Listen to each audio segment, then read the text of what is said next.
All right. So Titan Minerals is a copper gold explorer based in Ecuador. What you can see there is the Cerro Verde pit, which was originally mined by the initial owners, which Titan Minerals acquired in 2020, in May of 2020. So the asset portfolio of Titan, how's this work? Oh yeah. So Titan consists of a strategic portfolio of assets that are on the border of the Tangula batholith, which is the red blob towards the bottom of the map there. So the flagship asset is the Dynasty gold project. So the Dynasty gold project is an epithermal system sitting on a porphyry with a current resource of 2.1 million ounces at 4.5 grams per tonne.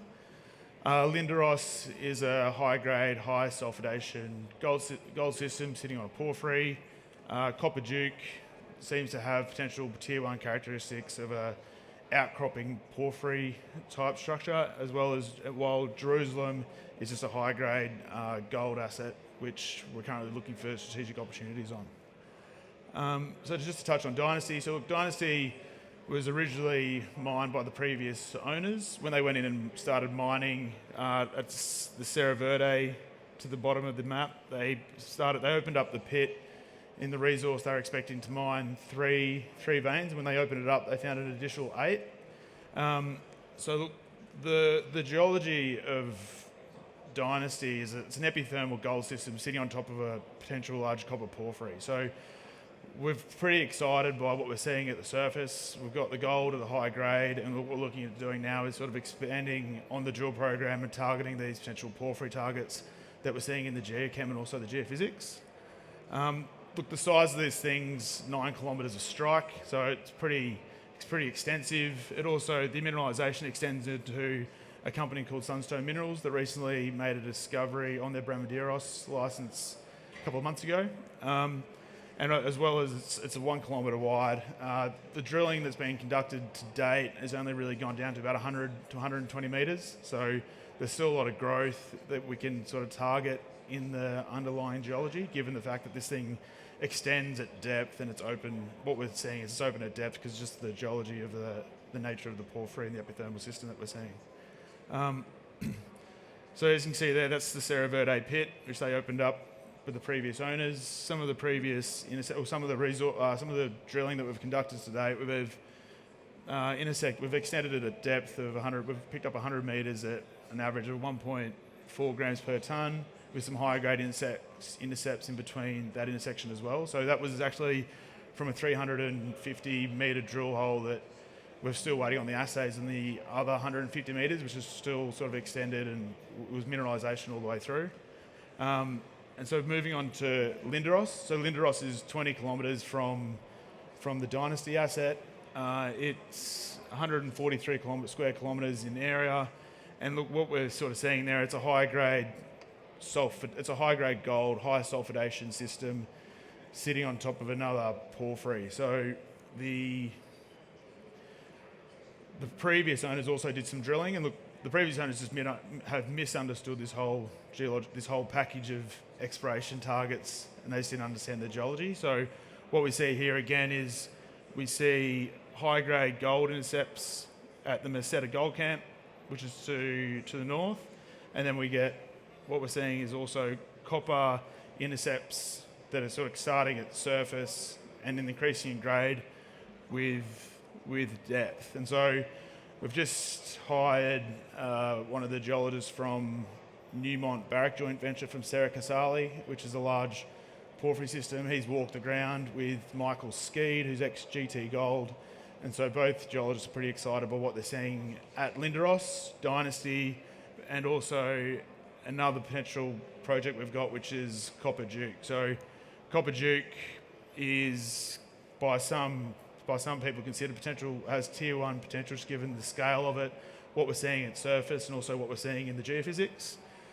We've done there's been previous geochem work done on the topographic highs where we're seeing decent gold intercepts, decent gold results and copper results.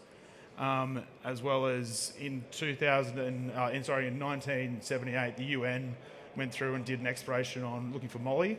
They drilled 2 holes. It wasn't really extensively sampled, but what we've sort of got from those results was from surface 44 metres at about 2 grams per tonne in one hole, and the second hole was 33 metres at about 2.5 grams. So what we're sort of saying here is that, again, you've got potential for another gold system sitting on top of what looks to be another porphyry. So the magnetics we flew last year, what we saw from the surface sampling with the copper and gold anomalies really identified in the magnetic highs that we're seeing at surface. So if you draw a 1% contour of the copper contour around the magnetics, we're sort of seeing that the extensiveness of this system's quite vast, and it's also been likened to Serra Casali, which is owned by Newmont and Barrick, as well as similar characteristics to Reko Diq, which is an asset in Pakistan, which is also potentially, which has actually gone through some conflict with Rio Tinto and the government. So, in essence, it's a copper-gold porphyry sitting at surface, which has been sort of controlled by a structural fault potential that's running sort of northwest, southeast.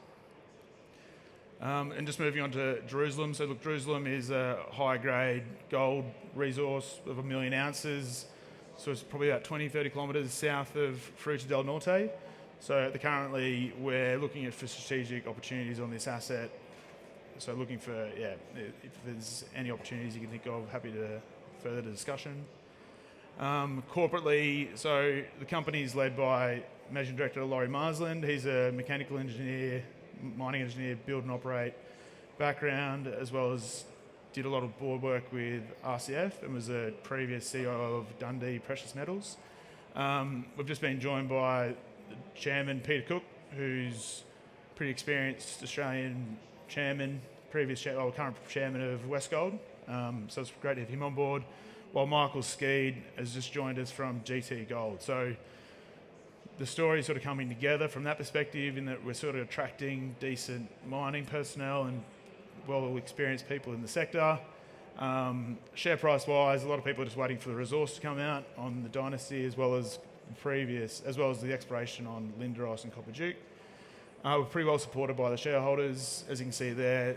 A lot of Tribeca, Synergy, and MCAP, as well as Ausbil and Terra. So a lot of natural resource-focused funds out of Australia. So we've got about $13 million in cash, and with drill results coming up for the 20,000 metre drill program that was conducted at Serra Verde. We've got geophysics that's been flown over Linderos, as well as we've recently just twinned the hole at Copper Duke, so expecting those results in the next 2 months. So yeah, that's about it. Thanks.